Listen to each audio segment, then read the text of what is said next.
ام ایمن آپ کے ساتھ تھی۔ بی بی ام ایمن آپ کی باندھی تھی، اور وہ بی بی آمنہ کے ساتھ سفر میں تھی۔ تو جب واپسی مقام آیا، ابوا کا مقام، جب آپ مکۃ المکرمہ آ رہے تھے تو مدینے سے کوئی 6 میل سنا ہے وہ دور ہے ابوا کا مقام، وہاں جب آپ پہنچے ہیں تو یہ چھوٹا سا قافلہ تھا، یعنی نبی علیہ السلام 6 برس کی عمر، اور بی بی ام ایمن اور جناب بی بی آمنہ رضی اللہ تعالی عنہ۔ تو بی بی آمنہ رضی اللہ تعالی عنہ نے وہاں انتقال فرمایا اور وہیں پر جو ہے تدفین ہوئی۔ تو یہ واقعات ہیں۔ نبی کریم صلی اللہ علیہ وآلہ وسلم نے فرمایا کہ جس بندے کو غم ستائیں وہ میری زندگی دیکھ کر، میرے غموں کو دیکھ کر تسلی حاصل کر لے۔ تو نبی کریم صلی اللہ علیہ وآلہ وسلم ہیں تو اللہ تعالیٰ کے محبوب، لیکن یہ کوئی راستہ ایسا ہے جس میں تکلیفیں اللہ تعالیٰ نے رکھی ہیں، ابھی اللہ ہی جانتا ہے اس میں کیا راز ہیں، کیا حکمتیں ہیں۔ لیکن انبیاء و رسل جو جتنے بڑے درجے کے تھے ان کو تکلیفیں آئیں، اور آپ علیہ السلام نے بھی فرمایا کہ جس طرح دین میں مجھے ستایا گیا، مجھے تکلیفیں دی گئیں، اس طرح کسی کو نہیں دی گئیں۔ حالانکہ آپ دیکھیں نوح علیہ السلام کی عمر 950 سال، اور مسلسل تبلیغ کرتے رہے اور کوئی خاطر خواہ کامیابی نہیں ملی، لیکن حضور نے فرمایا کہ جس طرح مجھے ستایا گیا کسی کو نہیں ستایا گیا۔ تو یہ پھر قدرت کی طرف سے بھی، والد آپ نے دیکھا نہیں، والدہ ہی آپ کے لیے پوری کائنات تھی، لیکن وہ بھی جب آپ 6 برس کی عمر، کتنی چھوٹی عمر ہوتی ہے، تو اس پہ جو حالت سفر میں اللہ تعالیٰ نے والدہ کو بھی بلا لیا۔ پھر ام ایمن ساتھ تھی، ام ایمن کا آپ ہمیشہ استقبال کرتے تھے، احترام کرتے تھے، آپ فرماتے تھے امی بعد امی۔ تو پھر آپ پہ مہینہ جو وہاں رہے تھے مدینہ عالیہ، تو 47 سال کے بعد جب آپ مدینہ میں آئے تو آپ کو وہ اپنی یادیں بالکل محفوظ تھیں، اور آپ فرماتے تھے کہ یہاں پرندے بیٹھتے تھے، اور وہاں جو ہے ایک تالاب ہوتا تھا جس میں بچے نہاتے تھے، اور وہاں یہ انیسہ نام کی ایک لڑکی ہوتی تھی، اور آپ کو یعنی پوری وہ بچپن کی باتیں یاد تھیں۔ آپ نے فرمایا میرے والد کی تربت وہاں ہوتی ہے۔ تو یہ یعنی حالات تھے جو آپ نے وہاں دیکھے، اور اس سے پہلے واپس آئیں جب آپ کی یہ بی بی آمنہ کی حالات میں ہم تھوڑا آگے نکل گئے۔ ابھی ہم آپ کی یعنی ولادت کو بیان کرنا چاہتے ہیں کہ نبی کریم صلی اللہ علیہ وآلہ وسلم کی ولادت کب ہوئی۔ لیکن ولادت سے پہلے ایک تو یہ بھی ہے کہ آپ نے فرمایا کہ کنت نبیا و آدم بین الماء و طین، کہ میں اس وقت بھی نبی تھا جب آدم علیہ السلام ابھی پانی اور مٹی کے درمیان تھے۔ آدم علیہ السلام کی خلقت ابھی نہیں ہوئی کہ رسول اللہ تعالیٰ نے ان کو نبی آخر زمان منتخب کیا ہوا ہے۔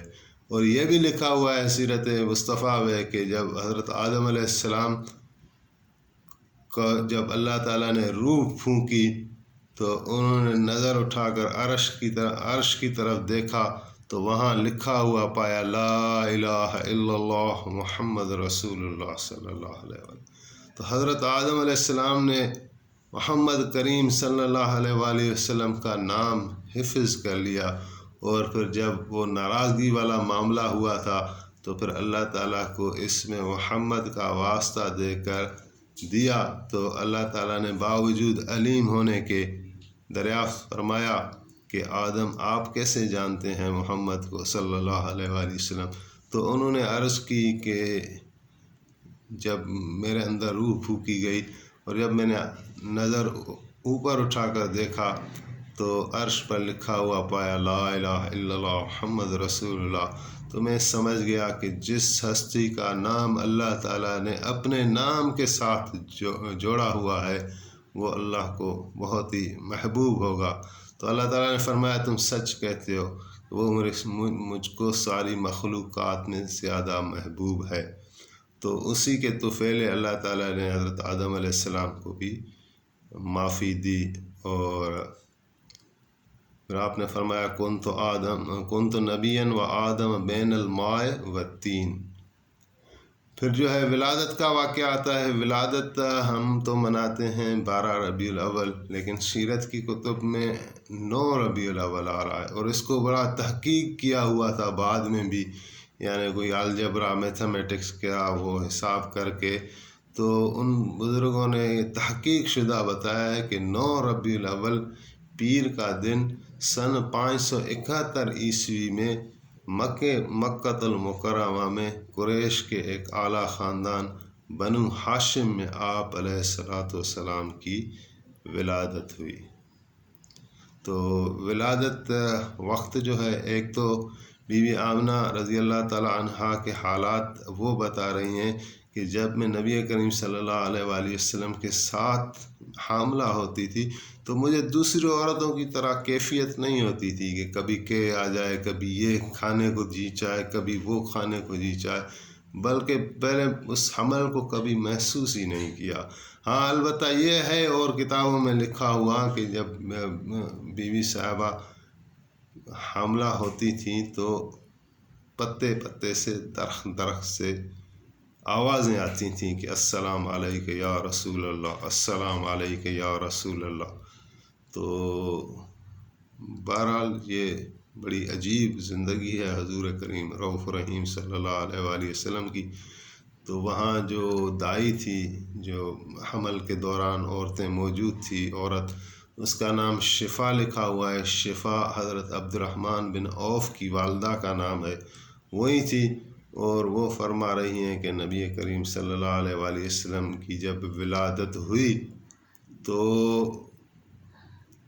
روم کے جو محلات تھے وہ ہمیں دیکھنے آئے، اتنی روشنی پھیل گئی کہ روم کے جو محلات تھے وہ ہمیں دیکھنے کو ملے۔ تو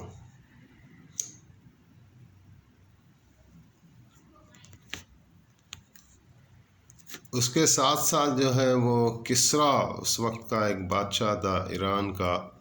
اس کے محل میں وہ بت رکھے ہوئے تھے،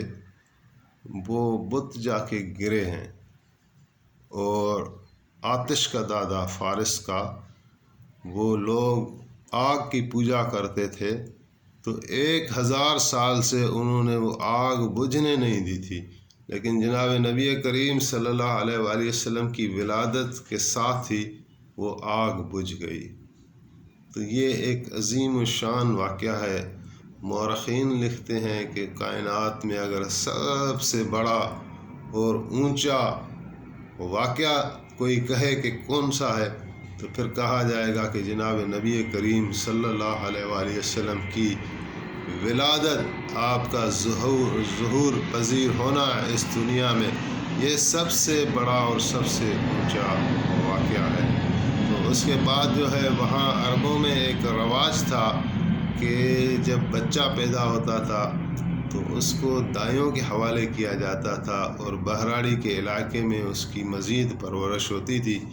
اس کے 2 مقصد ہوتے تھے کہ ایک تو بچہ جو ہے وہ جسمانی طور پر تھوڑا مضبوط رہے،